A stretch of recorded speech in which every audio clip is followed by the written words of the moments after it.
The term role-playing game is one of the broadest, most vague ways for defining a video game imaginable. If you're describing one to your friend, do them the courtesy of saying more than just, yeah, it's an RPG. Most games can be labelled RPG. By nature, video games have you assuming a role. Even something as simple as Pong has you assuming the role of a table tennis player. That doesn't mean that Pong should be classified as an RPG. So what does qualify a game for the genre?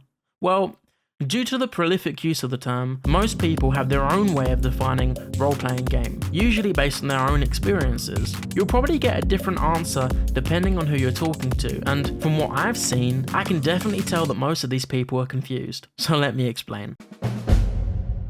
The most dominant landmark for role-playing games are fantasy RPGs. Heavily inspired by various pop culture works like The Lord of the Rings, these games are typically character-oriented, where a player will invest time leveling up certain aspects of their hero. Most often, you'll have a choice for what class you want to play as, with each class catering to a different playstyle. Like for example, the tank, who can absorb a lot of damage, or the mage, who can deal a lot of damage. Single-player fantasy RPGs like The Witcher 3 will sometimes have an already existing main character for you to play as. You'll see the story unfold from their perspective while controlling the decisions they make.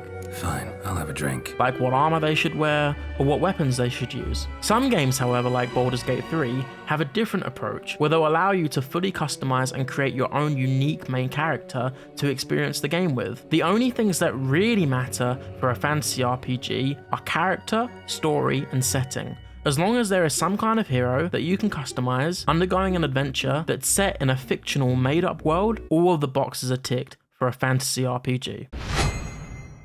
The easiest way that I can distinguish between an action RPG and a fantasy RPG is to look at that game's main focus. Action RPGs typically have less character development, so you're not making as many decisions for your hero, and these games are often based around real-world events or locations. Take the original Assassin's Creed game for example. Ubisoft initially wanted to make a sequel for Prince of Persia: The Sands of Time, and much like how the namesake of that game indicates it loosely being based on the Persian Knights, a collection of folk tales during the Islamic Golden Age, Assassin's Creed was based on the real-world order of the Hashashin, operating out of the real-world location of Masyaf. While the expressions of that game are fictional, its foundations are based on reality, and so it loses the fantasy moniker. These titles are also often referred to as just action-adventure games.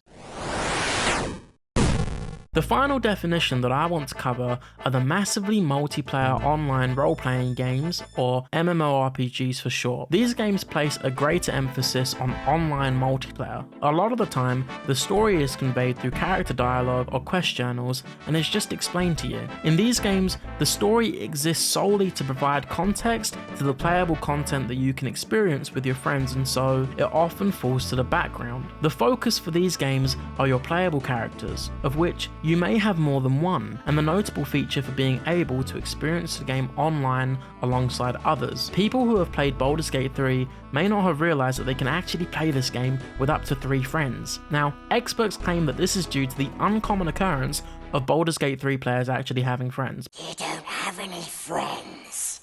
Nobody likes you. The distinguishing aspect for MMORPGs when compared to this is that you don't have to personally know the people you play with, so even you Baldur's Gate 3 players can get involved. MMOs are entirely online and can be played with more than just 4 people. You complete quests and return for equipment or in-game currency to purchase equipment from various NPC vendors. Sometimes in these games you can even buy additional weapons and armor from the use of real-world money, which is what's known as a microtransaction. Now let's save that discussion for next week.